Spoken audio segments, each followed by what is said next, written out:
Welcome to the Revenue Builders Podcast, a weekly show featuring B2B sales leaders and executives.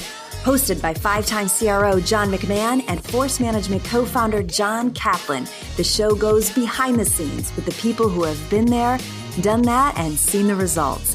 If you enjoy our content, please subscribe, rate, and review the show to help us reach more people. Revenue Builders is brought to you by Force Management. We help companies improve sales performance, executing the growth strategy at the point of sale. Find us at forcemanagement.com. Enjoy today's episode. Hello and welcome to the Revenue Builders Podcast. I'm John McMahon, and my good friend and co-host John Kaplan is off fishing today, and hopefully he's able to dock the boat without any major issues. My guest today has had a stellar career in sales. Kevin started the first 10 years of his sales career at EMC, Brocade, and Thompson Financial, where he quickly rose from sales rep into sales leadership. After Thompson Financial, Kevin joined Data Domain, where he was the VP of sales for the Americas. And after 4 years at Data Domain, Kevin found himself back at EMC due to the acquisition of Data Domain by EMC, where Kevin spent the next 2 years as the VP for all backup and recovery systems at EMC. After EMC, Kevin Haverty joined ServiceNow, where he spent the last 12 years in multiple positions. Kevin has consistently grown at ServiceNow from the VP of Sales Americas position to the Chief Revenue Officer to Senior Advisor to the CEO, and currently as the Vice Chairman of the Global Public Sector. Kevin served in the U.S. Army National Guard and is a veteran of Operation Desert Shield and Desert Storm in the Persian Gulf. He's a graduate of Providence College, and he's currently a board member at Sprinkler. Please help me welcome Kevin Haverty. Hey, Kevin, good to see you. How are you? I'm doing great. Great to be here, John. Hey, I didn't know that you served in Desert Shield and Desert Storm. So first of all, thank you for your service. Thank you. Yeah, thank you. Thank you for saying that. It was a long time ago, but that was my honor to be part of that. Well, last time I saw you, we were at a New England Patriots game. So you still is that your favorite sport? And do you follow any other Boston teams? I follow all the Boston teams. The major ones: Red Sox, Bruins, Celtics, Pats. But the NFL is my favorite sport. It's the one sport where I could watch two teams that I don't even care about and be fully engaged watching the game. I just think NFL football is just hugely entertaining, and I'm hooked. Always have been. Yeah, I mean the Celtics and the Bruins had some hardships this year, getting that deep and then losing. So, yeah, I was at Game 6 in Miami against the Heat when the Celtics won as time was running out, or appeared to have run out. Right. And that had to be one of the most thrilling sports events I've ever been to. But losing Game 7 kind of, washes away that memory. So now it's just kind of licking our wounds. So we'll get them next year. Yeah. Hey, Kevin, you have a ton of sales experience, sales leadership experience, and you've been in sales leadership roles, at different levels for the last 20 years. Let's talk a little bit about the things you needed to learn as you grew through the leadership ranks. Let's start, what did you really have to learn about you? As leaders, we always have to do a lot of self-reflection. When you think back, what is maybe one of the two things you had to learn about you? Yeah, that's a great question, John. I would tell you that what I learned about me in the process, as it pertains to being a sales leader, is you kind of have to find your own voice. We all came up through the ranks, and there were leaders who we admired or didn't admire for that matter. And if you're a new leader and you're trying to emulate somebody else and it's not how you roll, it doesn't come across as authentic. And so I felt like for me in my leadership journey, when I kind of hit my stride was when I was being myself. And I was doing the good tenets of leadership, and pretending to be somebody else never really rings true for your team or yourself, makes you uncomfortable. So I kind of just learned, just being me was good. And, just get behind that and don't try to pretend you're someone else. Don't try to emulate somebody else. You can take on their traits, right, and learn from them, but you have to do it in your own voice. And then you don't have to pretend. And that takes a lot of the energy that you're putting on trying to pretend you're someone else. And it puts it toward, the parts of the job where you really need your energy. So it's that whole kind of authentic leadership style. Take some self-confidence to build that. But once you do, I think that's when you really hit your stride. Yeah. And you feel uncomfortable, as you said, in it when you're not authentic, but the people around you also feel it. They can sense that you're not really being yourself. And you've seen it. I've seen it in other leaders. And like you said, it's not until you act like yourself and are who you are that it's authentic and the other people can feel it. And then you can be a true leader. Totally. And you don't have to give it much thought because it is your nature. It is who you are. And look, there's also the part, John, about, continuing to improve yourself, right? So it doesn't mean that you can't add skills to what you have. But, like I said, you have to find a way to do it in a natural way where, you're not changing who you are. You're just kind of improving who you are. Yeah, like you said, you can look at other people and say, oh, he does that really good and she does that very well. And I'd like to be able to develop those skills also. So I can do that, but I can still be myself, right? Right. And what about some of those skills that you had to learn as you went from first line manager to second line manager to third line manager, all the way up to CRO? Yeah. Can you think back on some of the skills that you thought, geez, if I'm really going to make it at this level, like I got to learn how to really do this a lot better? Yeah. So for me, once I figured out how to be a good first line manager, one of the things that I had to develop was executive presence. So it was one thing being the frontline sales manager with my team. And I felt like I had high confidence in that. I knew how to do that because I had done that sales rep role. So managing sales reps was a little bit more natural. Now, walking into a room with a customer or prospect with an executive who's many layers up, that felt far away from me for a while in the early years. So I felt like I'm a lot closer to a rep than I am to a CIO. And, it took me a while to kind of get that executive presence. And it's really just a matter of having the confidence in yourself that your business way better than that executive who's in the room knows your business. And so, it's a matter of you don't have to know everything. You don't have to be an expert on every single part of the business. You just have to know your domain. And if you know your domain, that'll carry the day for you. And so my executive presence was a journey for me. And that was a big breakout. Once I kind of got the swagger to kind of handle that and the self-confidence to kind of feel like I had a seat at that table and I earned it.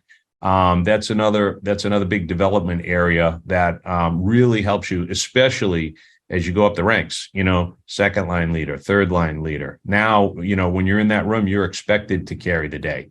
And so, I feel like it was a development area, but once I kind of got there, there was no looking back. So Kevin, executive presence, that's something that everybody wants, everybody struggles at as they go up. And you said you needed to gain the confidence about that and about your domain. So how did you gain that confidence in your domain? Did you go back and start to study more about your domain and how the products are used by customers so that you could be more confident? How did you gain that confidence? You can't just tell yourself, I'm going to be more confident. That's part of it, but there's something else. That's maybe the first step, but yeah, there's more to it. Yeah. So one big thing is business acumen. So, back, I'm a little older than some of the people listening to this podcast, right? But back in my day, it was like reading the Wall Street Journal in the morning. It was reading Fortune magazine. It was being kind of plugged into what was going on in the world economy, what was going on in the industries I was selling to, and just having a little bit of business context. Like I said, not being an expert, nobody expects you to walk in their office and be some type of meet the press persona. But you should know what's going on out there in the world. You should know what the hot trends are, and you should be able to have a business conversation about any broad topic and have a little bit of confidence in it. So, I knew sales, and I always knew my product. I was a sales rep who took the time to learn the product, even though I wasn't a quote unquote techie. I wanted to understand the product. I wanted to leverage my engineer to help me, right, and do their job. But I also didn't want to be the person who was kind of in a fog when they were talking about how the technology worked and the value it was bringing. So I leaned in heavy on my particular domain expertise, and then I built my business acumen by just doing those things that I was talking about, which is really just kind of leaning into, whatever publications are telling you what's going on in the world. And that for me helped me kind of bridge that gap from being a seller or a frontline manager to being a business person who, can carry the day in the executive suite. Yeah, and being that business person, what I found was I had to speak their language. Like I couldn't speak the sales language and my product language. What I had to do was take my product language and my sales language and translate that into the language that they spoke. And to your point, like I used to read the Wall Street Journal like every day, and a lot of it I really didn't understand. But after years and years of reading it, I really started to understand those topics. And then when you get in that room to have executive presence, you have to be able to speak that same language that those executives speak. Otherwise, they realize, this guy doesn't really belong here. Yeah, and a quick story comes to mind as you're saying that, right? I recall being a frontline manager, and I was living in Florida in those days, and we were selling to a bank, and they were buying a lot of our stuff. And my rep and I ended up literally in an elevator. So talk about an elevator pitch. Coming down an elevator, and the CFO steps in, and he sees our logo on our jersey, whatever. It said EMC. And he goes, "Oh, EMC." He's like, I buy a lot of your stuff. I sign the purchase orders. What do you guys do? Like, this guy was literally just signing purchase orders because the CIO made a good case, but he didn't really understand what he was buying. And there was our chance. And I remember our rep started explaining what we did, and he was throwing a lot of 4-letter acronyms and 3-letter acronyms that were like our product names, right? And so he's like, "Oh, we saw your SRDF, and then you take the SRDF and you do this, you do that with it." And I could see the guy just fog over, and so I was trying to pivot a little, and I said to him, I go, "Do you understand what these things are?" And he's like, "Well, I understand the alphabet." So that was his give. That like, I don't know what you guys are talking about, right? And so I was able to translate it to a language that a CFO would understand. And, I just quickly, explain like, "Hey, we're taking your data from the local data center here. We're moving it to one that's geographically dispersed from here to protect you from, the elements in case a hurricane comes, so that you guys don't lose access to your data." And that's worth a lot to the business. And he appreciated it. It was a much more simple conversation. It was a much more easier conversation to have. And it was really the more appropriate way to talk to a CFO, because we're not talking to, a hands-on like person in IT. So that kind of context switching when you're talking to an executive versus a technical person versus a CIO, it's just kind of speaking the appropriate language, use the words that they're going to understand. And, sometimes people say the higher you go, the less they know. So you even actually have to simplify it. Yes. And put it in real simple business terms. And that's part of the fun of it. When you get good at being able to, know when to pivot and know what language to use, you kind of feel like you're getting it done. Yeah.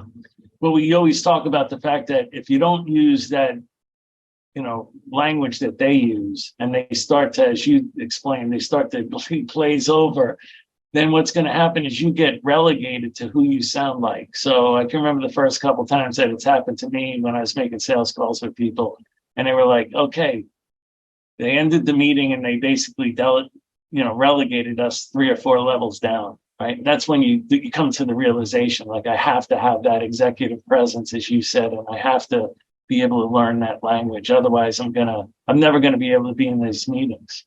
Yes. So important. Yeah.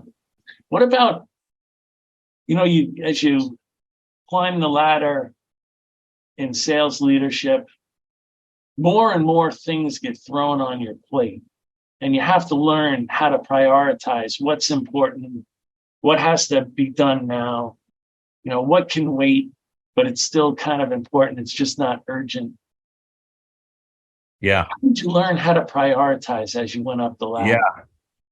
That's a great point. You learn out of necessity, because when you get a bigger job, you can work 24 hours a day and not get everything done that could get done. So it's not a matter of, okay, I'm going to work harder. I'm going to put in more hours. I'm going to try more. When you're putting in as many hours as you can handle and you're trying as hard as you can try, that's all you can do. So now it's a matter of prioritizing and deciding what you're going to work on, and then what you're going to not work on or delegate or whatever else. So something that worked for me, I'm actually in my Waltham office right now. I have a whiteboard, and at the top of the whiteboard, it says, "Help me go faster."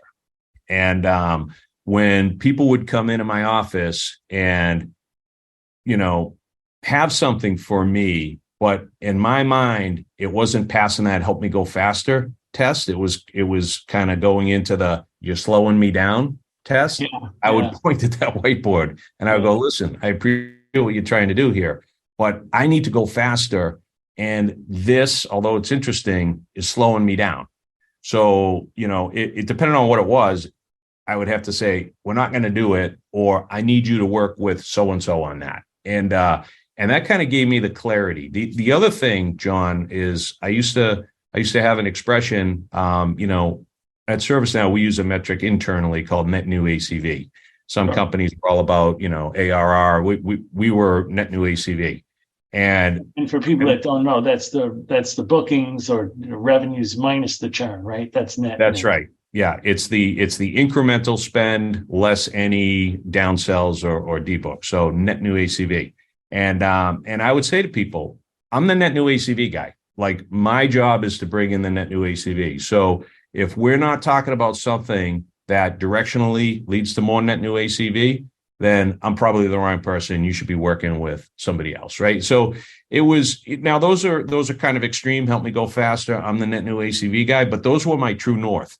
And a lot of things tie to those: customer satisfaction, getting to value quickly for customers, making sure that, we're providing solutions that the customer believes are worth the spend, like all those things, having a great sales kickoff, running a really effective sales club, and making sure that the sales comp plan incents the right behavior. Like, I could get behind those things in a big way because I was passionate about them, because they were all about, like, my mission.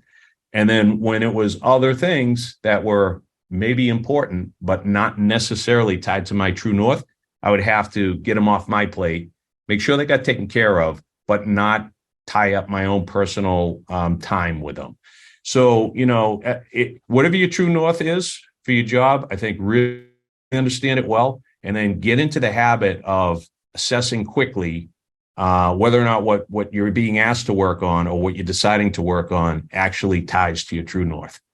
Yeah, well, that's the flip side of basically what we were just talking about. When we go talk to executives as salespeople, we got to figure out what their true north is, how they're measured. You were the net new ACV guy. So if I'm not putting things in terms of net new ACV, I'm not going to stay in Kevin's room for a long time. So that's where, as salespeople, you have to learn that. That's the flip side of really what we were just talking about.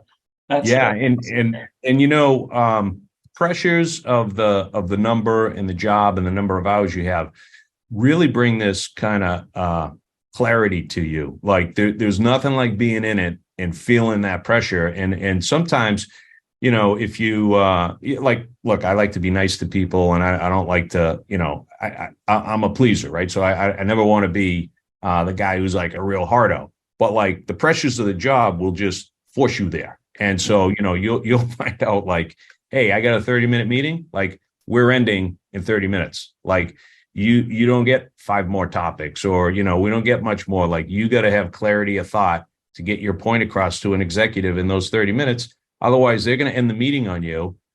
And a lot of times they're going to go to their assistant and say, don't put that person on my calendar again, because they not only wasted my time, but they made me 10 minutes late for my next meeting. And now I'm in a jam for the rest of the day trying to play catch up. So, a lot of these things that I learned just kind of happened because I was in the pressure cooker and I had no choice. Well, you're in the pressure cooker and you have no choice, because to add a little more color to that, from my standpoint, is when you're working 18-hour days and then you come in the next day and your to-do list is as long as the one that you had the day before, you start to realize, like, I got to do some things differently here, right? I am in this pressure cooker. I am on the line for net new ACV. And if I don't start doing things a little bit different, I'm probably not going to have this job for a long time. So that's what you really mean by being in that pressure cooker and being forced into doing things differently, right?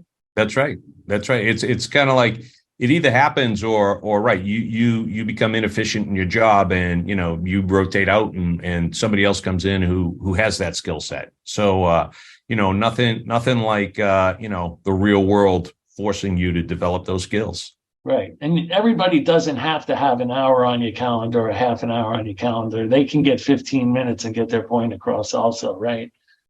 Totally. Yeah, that's another good point, John, is like occasionally you have to kind of sit down and look at your calendar, because you could have a standing monthly one-on-one on your calendar that's just there because it's been there. And then you realize, do I really need to be spending this time with this person? Do they really need to be spending the time with me? So like, occasionally there's a case where you say, okay, this monthly one-on-one could be a quarterly. This quarterly one-on-one could go away, right? I'm going to use that time for things that will help the business more, things that I should be leaning in more on. And I'm going to extract myself out of parts of the business where either I don't add much value or it's not worthy of my time. It's kind of like a two-way street where the company's paying you a lot of money and they're putting you in this position. You should be spending your time where you can really help the company. And that's not everywhere. Like nobody does everything well. So you also kind of have to know yourself well enough to know your strengths and weaknesses. And yeah, there's something to be said for trying to work on your weaknesses, but there's also something to be said for, maybe somebody else should be doing those things that you're not as good at on behalf of you. And then that's when you start getting to this kind of productivity thing where, you're doing what you're good at. You got other people who are good at those other things that you're not good at. And then that's when you get real good teams that can flourish. Right. Now, as you've grown from VP to, through the levels up to C-level positions, how do you stay in touch with what's going on? Like I used to call it, what's going on in the street. Like I really want to know what's going on with the reps that are, doing the job every day. Like once I lose touch with that, then I feel like, some of the companies that I was in, and then you saw some of these people that were totally out of touch with what was going on with the reps. Then I thought, you're just nothing more than a useless bureaucrat. So how did you stay in touch with what's going on with the reps?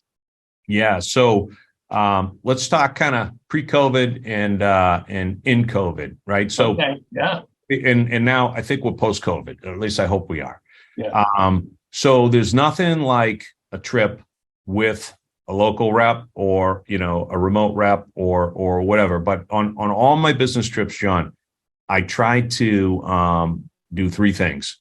Spend time with customers and prospects, spend time with partners, and spend time with employees. And so, for me, the ride to the call with the rep, the windshield time, if you're in that type of market, is really important. Not just getting to know that person, but like making them feel comfortable so that they'll shoot straight with you, right? So then you're now getting candid feedback all the way from the front line and there's layers involved usually. So like that candid feedback is very valuable.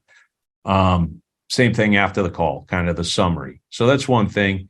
Then, the town hall that you do in the office, like, hey, I'm going to talk a little bit about what's going on with the company, and then we'll open it up for questions. And this is kind of like an ask me anything type of environment. And, you run the risk of somebody asking some crazy question that can derail the meeting, but it's worth that risk because someone's going to point something out that you didn't know, or that was really important that you should know.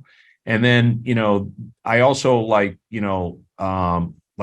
let's have a dinner or let's go for a little happy hour. And then let's just have some candid conversations with people. So it's, it's almost like a politician going out and shaking hands with the constituents and getting right to the voter. You have to find ways to make yourself accessible and spend time with the people who are on the front line, spending time with the customers. So travel is a big piece of it. Travel to the field. During COVID, we tried to simulate that virtually as much as we could. And we would do like virtual trips. It's not as good. There's nothing like, actually just shooting the breeze with somebody in real life. But, when you have to, you have to, we just try to keep that communication open. And then at ServiceNow, we've always kind of had like informal open door policy, like people, hey, if you have something you want to talk to me about, you can come talk to me about. Now, if somebody crosses the line and they're coming and talking to you about something that's not appropriate for them to be talking to you about, you could just kind of coach them back and say, like, hey, is this really something you want to be talking to me about? Like, shouldn't you be handling this with your boss? Or, if it's this type of issue, it's more like something you want to talk to your HR business partner. But there's nothing like creating an environment where people feel like they can be candid. And if you're not receptive to receiving bad news, people aren't going to give you bad news. And guess what? You need to hear the bad news. In fact, it's probably more important that you hear the bad news than, people tell you the good news. So, just be receptive to candid feedback, be receptive to hearing bad news, and get yourself out there to be visible so that people feel like, they can communicate with you. Because you don't want to be that executive who's in the ivory tower and people are telling you what you want to hear all the time. That's a good way to get out of touch. And then you can't make good business decisions when you're out of touch. Yeah, that's amazing about bad news, Kevin, because I used to have a quote, I used to say, bad news can't wait. Like, I want to know about the bad news and I want to know about it now. Because you've experienced this too. Bad news travels very slowly uphill, right? So when people like you and I hear just like one little inkling of bad news, we start to dig in because we're thinking, if they're just mentioning the tip of the iceberg, there could be something big underneath here. And because it travels so slow uphill. Yeah. So that's so important. The other one that you mentioned, windshield time, I thought that was so powerful too. Like after a sales call, you hop in the car and what you don't want to see is everybody just get on their phone and they're checking messages and stuff. Like, what could be more important than us discussing what just happened on that sales call, right? Yeah. And you get to your point, you get to know the person a lot better too, versus hopping on your phone. Because you just like the six-legged, phone sales call. Let's go talk about it. Yeah, you know who demonstrated that for me a long time ago. When I was down in Florida, Joe Tucci came down as CEO of EMC. And he spent the day with us on sales calls. And, we were in Florida, the accounts are far apart. So there's windshield time. And when Joe was between calls, if he was in the field with, a rep or manager going on calls, he wasn't on his phone back with corporate the whole time. He carved out that day to be with the field. And he was kind of like, I'm here with you guys, whatever you need. And he was doing that kind of like, I want to know what's going on in the field. And I don't want to be the person who's distracted the whole time, on the phone back at corporate. I'm really here to kind of help move the ball with the customers and also find out, what's going on out there. And I was thinking, okay, there's not a lot of people, busier than somebody running a huge company like that. And if he can respect the windshield time to get the most of it, then we all should be doing that. And so it was a good lesson for me earlier in my career on how to act when you're with the field, out in the field, trying to make a difference. Yeah. So that's an example of you taking a piece of a role model and trying to incorporate that in one of your characteristics or one of your skills. Yeah. Yep.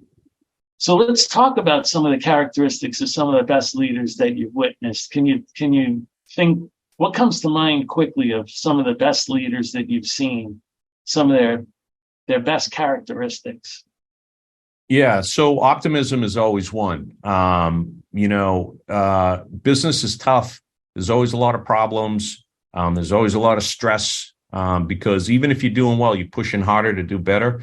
If you're not doing well, you're pushing hard to just survive. So there's no easy street in business where, hey, everything's great, we're all just going to kind of cruise now. That's called complacency, right? And all good leaders don't let complacency creep in. So I feel like the best leaders are realists, but they always lean into optimism. They always lean into positivity. And, they're feeling the pressure. They're dealing with a lot of problems too. But, if they're going around with their head down, complaining about everything or being negative, then they're setting an example for everybody else. And then the negativity kind of rolls down. So it's not like false positivity, like whistling through the graveyard, like, hey, everything's perfect. But it's just like an optimism on like, we're going to find a way, we're going to get it done. This is what we do. We're going to address the issues. That's a big one. If anybody hasn't read Bill McDermott's book, From the Corner Store to the Corner Office, I read that book before I even knew Bill. And I was like, first off, okay, this guy's the CEO and he came up the ranks as a salesperson. So, he has a similar journey as me. I didn't get up the ranks to a CEO, but, Right. his career had a similar path for a good long while. So it was very relevant to me. There's a lot of good leadership lessons in there. And then when he ended up becoming my boss at ServiceNow, it was such a coincidence. I was like, man, I read this guy's book and it was one of my favorite business books. And now I'm working for him. But he talks a lot about leadership tenets. Leaderships never walk past a problem. Leaders never walk past a problem, right? So, you don't look the other way when you're a leader and you see a problem. You gotta either address it yourself or escalate it up because it's not going to go away. That's a big one that Bill is always on message with. And the other big one has to do with trust. You build trust. Trust is the ultimate human currency. It's earned by the drop, and you can lose it in buckets if you're not careful. But, having a trusting relationship with your customers, with your partners, with your people, and that really just has to do with doing what you say you're going to do.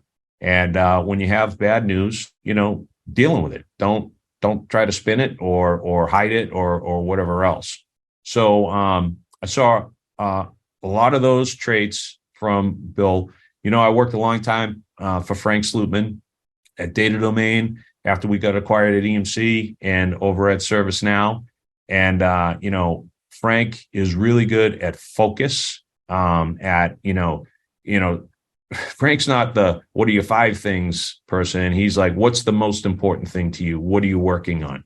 And, pushing to get it done faster. That's going to take you 30 days. How about tomorrow? It's like, well, tomorrow's not reasonable. How about a week? Okay, a week. So it's a heck of a lot better than 30 days, right? So, Right.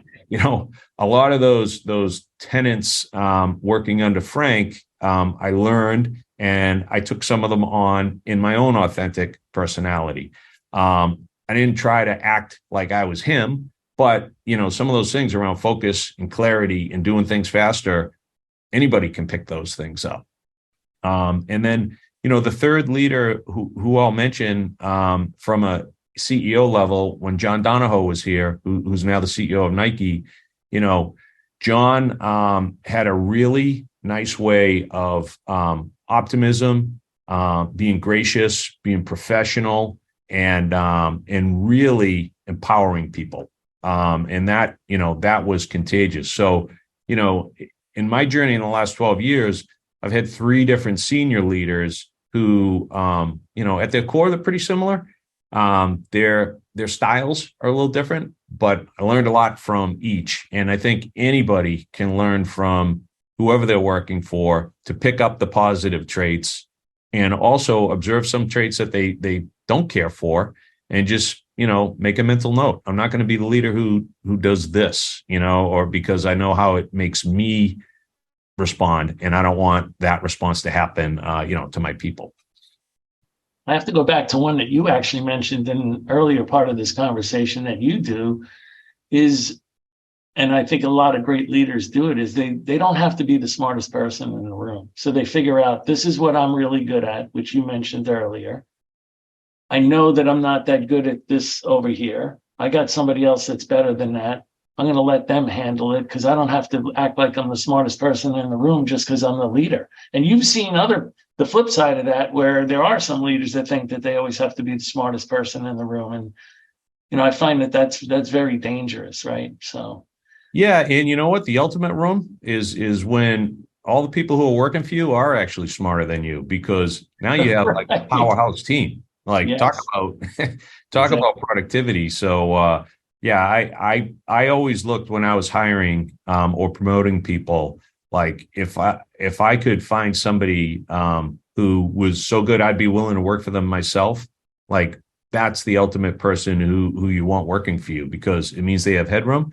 It means they're going to have good judgment when they're solving problems, and they're going to bring ideas to you, that'll help you do your job. So it's yeah, God, I'd hate to be in a room where I'm a leader and I'm the smartest person in the room, because that would be a team that needed some help.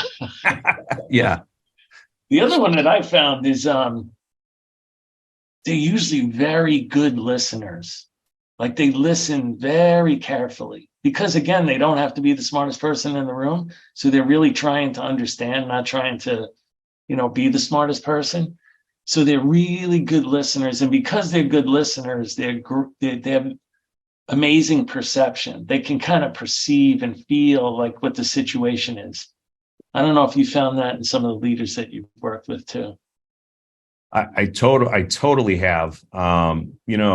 If you're ever in a meeting with Frank Slootman, with a customer or an employee, Frank has a way of like leaning forward and like tilting his head, and he's with his body language, he's showing the person like, I'm listening to what you're saying, and he actually is concentrating and he's listening, and then he's giving a thoughtful answer that's very specific to what the person said. So if you're working for him, that's very empowering, because you feel like, wow, he's really paying attention to my voice, and and he cares, and he's listening. We all know in sales how important listening is. If we go back to these things of like, how'd you learn what you learned, and then how'd you apply it? I go all the way back to my Army training when I was in ROTC. We had a leader who said, you have 2 eyes and 2 ears and 1 mouth. Use them in proportion. Mm-hmm. And I was like, okay, that's pretty straightforward, right? 80% listening and learning, looking and listening, and 20% talking. And his context was, for a junior military officer. But the reality is that kind of applies all the way through the journey. Yeah, it does. And you were mentioning Frank Slootman. I've been in meetings with him, and he's not only a good listener, but he simplifies things. He makes things, which I think great leaders do, is they keep things very simple so that the people around them can understand it and know specifically what they want out of them. And I think Frank does a really good job of that. Yeah, I agree, and that's another part of that. Like, hey, I talked about executive presence earlier, and having the confidence. Another kind of thing that I noticed, John, was, when you're in a room and somebody's saying something and it sounds confusing to you, there's this tendency to feel like, gee, I'm I don't know, I don't get it. And you might be a little bit embarrassed that you don't get it. So you pretend you get it. But like at some point, I remember being in a meeting and somebody was doing that, and I was feeling that way. And I raised my hand and I was just kind of like, hold on, I'm kind of confused. I don't really understand what this means. And then like 3 other people were like, yeah, like, what are we talking about here? And then you realize, okay, I've been at this long enough. If I'm confused, there are probably others who are confused too. So let's talk about that. And so like, let's get the person who's helping us with this message and tell them that it's confusing so they can help us to simplify it, because confused people don't buy. Like if you have a customer and your product pitch is confusing them, you're not getting the deal. And so, we all have a lot coming at us. And so we got to keep it simple. We got to, just have the language be crisp and communicate to be understood. Don't communicate to sound sophisticated or to use all the buzzwords. Yeah, we used to say, you got to explain it as if you're going to explain it to your grandmother. If you can't simplify it down to those types of terms, to explain it to somebody that has no idea about your technology or any type of technology, then it's too complex. Because to your point, I think you got to get people to grasp the concept of what you're going to talk about first. Then you can start to layer in some of these details. But I've been in the same meetings you've been in where people start like on level number 5, and it sounds so complex. And I'm thinking, am I the only person in this room that doesn't understand what this guy's saying? Yeah, and I also, when I'm judging talent, I I have a big appreciation for somebody who's highly technical, who can describe things to a person who's not highly technical and have it land with them. Like that's a powerful ability. And when you can't do that and you're in a role that requires that, that's trouble, right? And so I have this thing, John, where I'm like, if I ask somebody a question and I'm either more confused after they've answered it to me, or I wish they would just stop answering the question, then I'm like, okay, this person, is needs to develop this, and I'll tell them that, like, I need like clarity. When I ask you something complex, you need to simplify it for me, and that's not just for me; it's also for all the masses out there. And so, translating the complex, making it simple, enables people to make decisions, and that's what accelerates the flow of business. Now, let's talk about the flip side of some of the sales leaders or leaders that you've seen that failed. Is it only the flip side of some of the characteristics that we just named, or does something else come to mind as to why many of those leaders failed? As you were coming up the ranks, you've seen a lot of people to be successful, but you've also seen your fair share of failures. Yeah. I mean, the reason people fail is situational. It could be one thing or another for whichever person. The biggest reason I've seen sales leaders fail is talent of their team.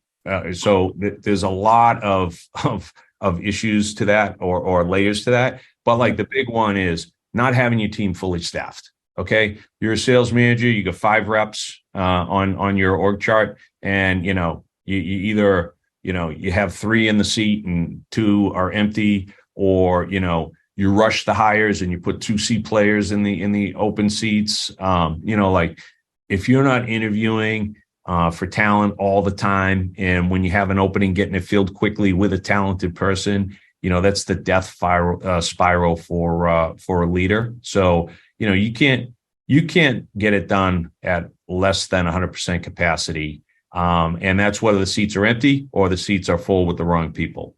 That's probably the biggest one, John. And then the other one is bottlenecking your team. If you're trying to do the job of your people, there's only one of you and there's 5 or 6 or 8 of them. You're bottlenecking your team and you're not getting the benefits of productivity. So so that's kind of like the control freak bottleneck, and the person who's understaffed or under talent. They're not a good judge of talent, or they can't attract the right talent. Impossible to be successful in either one of those, and those are probably the 2 biggest derailers I've ever seen. It's funny, when I was going to ask you this question, the number one thing I had underneath there was recruiting. Yeah, because that's the one that I've seen. When people can't recruit, it's either a sign that no one really wants to work for them, or they just can't judge the talent that's underneath them, which means that they can't actually ever, if they were a good leader, can't really develop the person. So they're never going to be a great leader, because great leaders help develop their people, right? So, or like you said, they they they don't always recruit. The end of the quarter's coming. They have one or two openings, and they try to stuff two C players in there, and they're not doing them. They're not helping themselves at all. Maybe they're, alleviating some pressure from their leadership to fill the holes, but they basically just signed their death warrant. Like they're just going to fail because they're not going to make the number. So you've seen that story so many times, and I have too. So the people that are listening, you got to always be recruiting, and you always got to be recruiting A players. And if you're not doing that, you're not doing yourself a favor. So yeah, I always looked at recruiting like it's probably your most important sell. Like you're look at your biggest deal, and hiring a great salesperson, if you're a manager, is way more important than your most important deal, because that person is going to affect dozens of deals. And if they don't make it, it's probably going to set you back for a year, because it's going to take you 9 months to figure out that they're not making it. And then you're going to replace them, and you're going to have a ramp up on the next person. So, that's when you should really be turning on your charm. That's when you should really be selling, is landing that great prospect. And when I was involved in who's going to be a manager or not, I'm always looking at that person saying, is this person persuasive enough to get a great person to leave their career and come work for them? Would somebody quit their job, go to their spouse and say, I'm ending this job and starting this job because of this person? Like that's a pretty high bar. And if you get that person, and if you have that person in volume, you're going to go for a nice, good run somewhere. Yeah. I used to do the same thing, Kevin. I used to think, okay, this leader that I'm bringing in, certainly they can sell. Certainly they know the domain. Certainly they can present. They have all the skills to sell. But who are they going to recruit? Like, who's going to be on their team? That's my number one thing. Like, to your point, if they can't recruit, what am I going to end up with? 5 to 7 people that I may have to get rid of later because they can't recruit. So, yeah, that's a big telltale sign. I agree. Hey, Kevin, over the last 20 years, you've seen ups and downs in the economy. And now, right now, most people would say that the economy is pretty tight.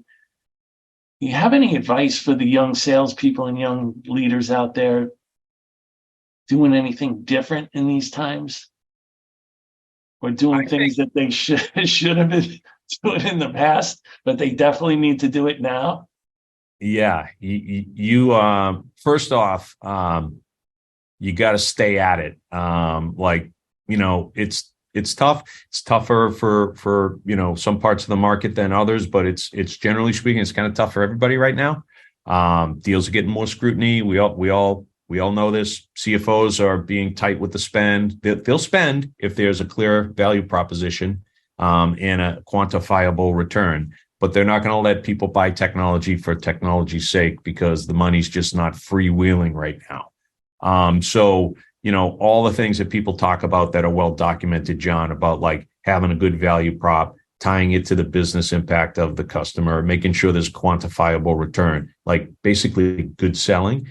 And then the second thing is, stay at it. Like sales is so much about, dealing with rejection. And if you're, even in the good times, you're dealing with a fair amount of rejection. In the tougher times, you're dealing with more rejection. If you let that get you down, and then all of a sudden your activity starts to get lower because you're kind of like, it's so hard anyway. Why should I go on more calls? You got to fight that temptation, and you just got to sell through it. That maybe that one extra meeting you go on is going to be the deal that you get that gets you to your number, right? So like, don't retract and lick your wounds because it's tough. You got to stay in the game and just persist. And tough times, are really made for tough people, and they're the ones who are going to come out the other side and be, and be better for it. We've been through these cycles, and every time we hit some tough times, people get shedded, and some of them leave the industry. But the ones who have the great careers are the ones who persist and just find a way to grind through. You got to grind.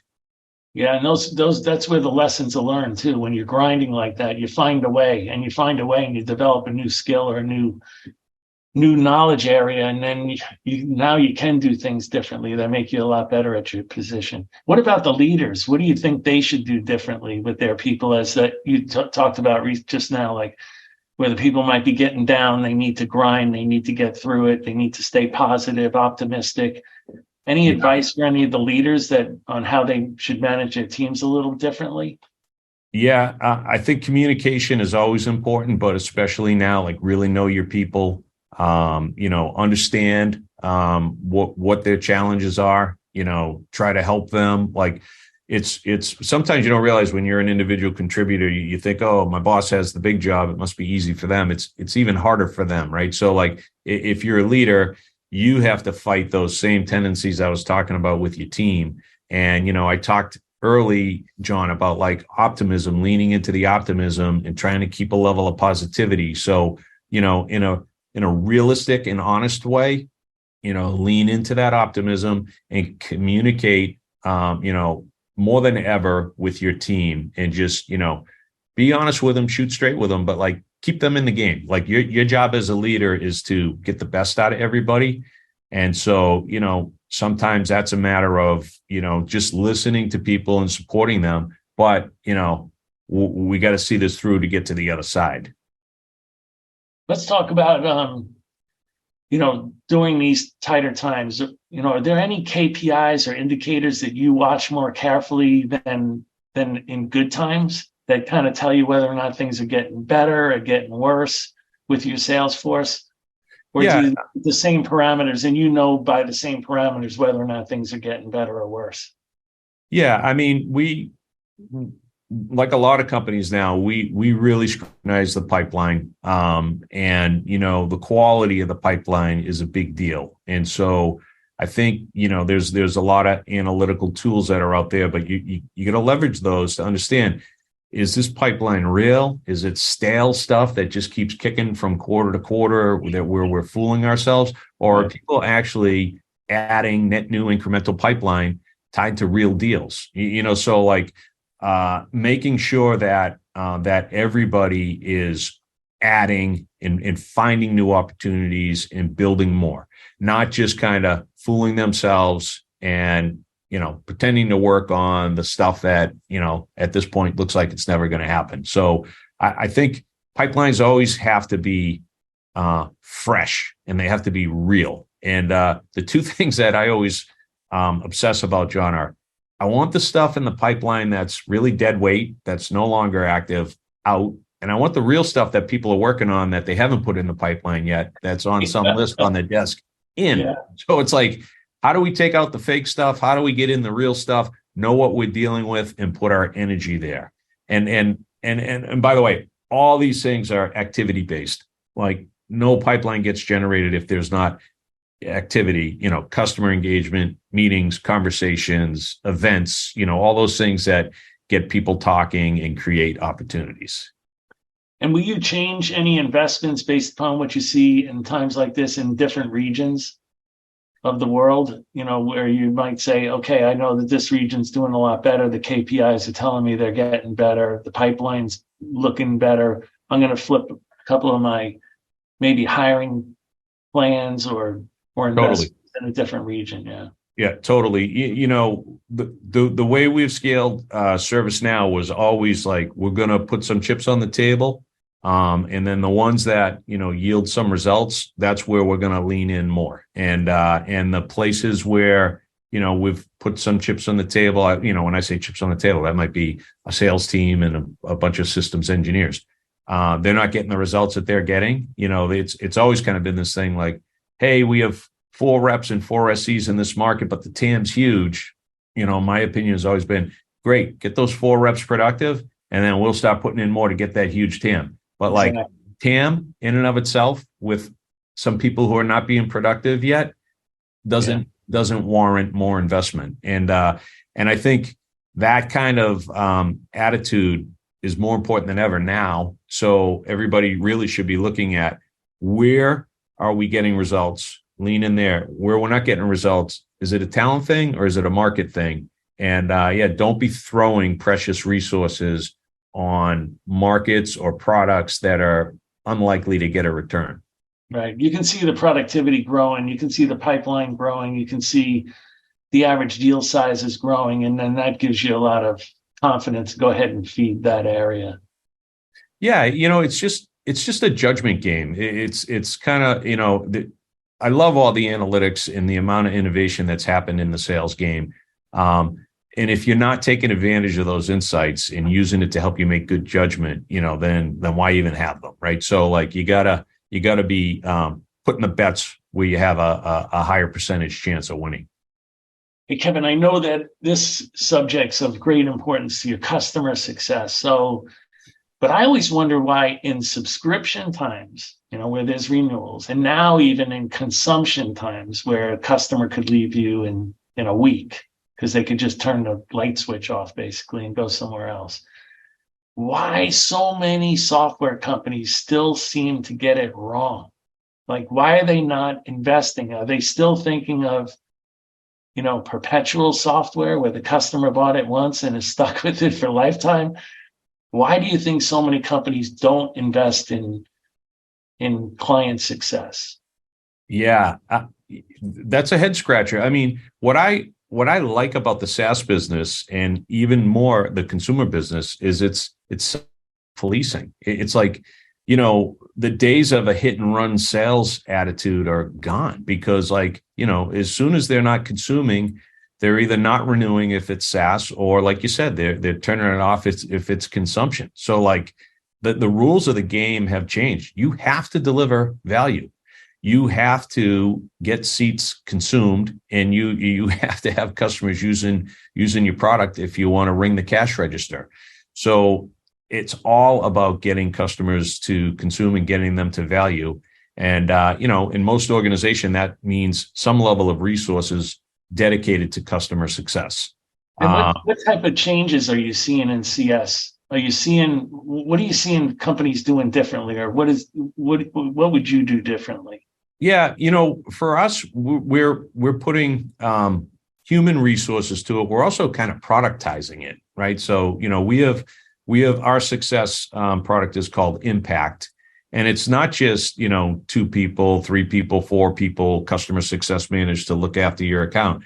It's actually a technology platform that shows people their usage. It shows people their value, their business value assessment through an online portal, right? So it's a combination of people resources, but also technology to really tell you about the health of your environment and your return. And there's this kind of fear like, oh, what if somebody looks at the business value assessment and they find out they're not getting some business? It's like, well, that's good. That's more opportunity to help them get to value. So when the renewal's up, you're not going to get a downsell or a non-renewal. Like the transparency that's available now for customers on how they're doing and how they're consuming is a must. And you have to embrace it. You're not going to trick customers into thinking they're getting a return, because they're going to scrutinize everything, especially now when things are tighter. So just deal with the reality and be proactive about trying to help your customers